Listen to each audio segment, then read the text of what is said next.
The speed time graph of a particle moving along a fixed direction is shown in figure। कह रहा है कि कोई एक पार्टिकल है जो स्ट्रेट लाइन में मूव कर रहा है, जिसका स्पीड और टाइम ग्राफ आपको दिया गया है। ठीक है, कह रहा है कि फाइंड करना है distance travelled by the particle between 0 to 10 second. 0 से 10 सेकेंड के बीच में इसने कितना डिस्टेंस मूव किया है वो बताना है। बेटे अगर स्पीड और टाइम ग्राफ की हम बात करें तो अगर मैं स्पीड टाइम ग्राफ का एरिया कैलकुलेट कर लूँ, क्या कैलकुलेट कर लूँ, अगर मैं इसका एरिया कैलकुलेट कर लूँ तो एरिया हमें क्या देगा, स्पीड टाइम ग्राफ का जो एरिया होता है वो डिस्टेंस देता है। क्या देता है बेटे, डिस्टेंस।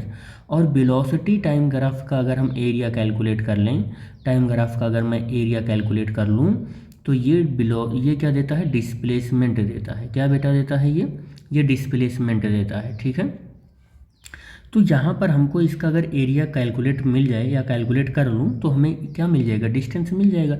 यही ये पूछ रहा है कि डिस्टेंस बताओ 0 से 10 सेकेंड के बीच में। तो ये आपको ट्रायंगल दिख रहा होगा, तो एरिया ऑफ ट्रायंगल अगर मैं कैलकुलेट करूँ, एरिया ऑफ ट्रायंगल, तो ये क्या हो जाएगा बेटे, डिस्टेंस हो जाएगा। अब ये ट्रायंगल की area 1/2 into base into height होती है। अब बेस हमारे पास कितना है, बेस हमारे पास 10 है और हाइट हमारे पास कितना है, 12 है। तो यहाँ से ये 5 हो जाएगा और ये 60 मीटर हो जाएगा। तो पहले का तो आंसर मिल गया कि डिस्टेंस जो कैलकुलेट करना था 0 से 10 सेकंड के बीच में वो 60 मीटर आ गया।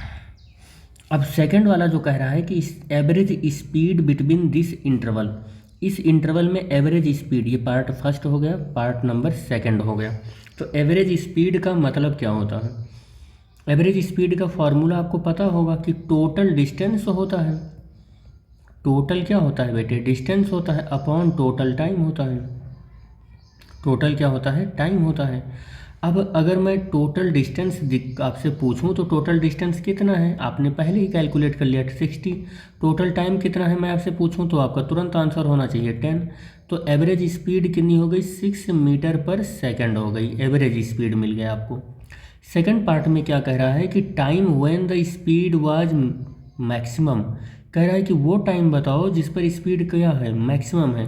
तो उस टाइम पर देखो 5 है, देखो यहाँ पर ऐसे ऐसे ग्राफ ड्रॉ कर लो, ऐसे देख लो, तो वो क्या है, 5 है।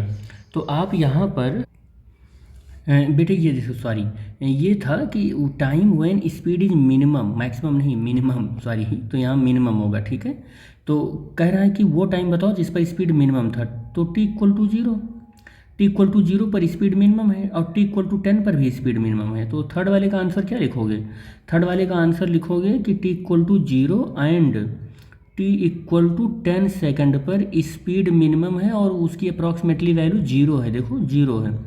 फिर नेक्स्ट पार्ट में क्या बोलोगे आप, नेक्स्ट पार्ट में time when speed was maximum. तो थर्ड पॉइंट में देखो कि टाइम जिस पर स्पीड मैक्सिमम है, तो टाइम हमारा क्या है, देखो ग्राफ से देखकर बताओ, 5 है, क्या है 5। तो 5 सेकंड पर स्पीड मैक्सिमम है और है कितना स्पीड, है कितना 12 मीटर पर सेकंड, कितना है 12 मीटर पर सेकंड।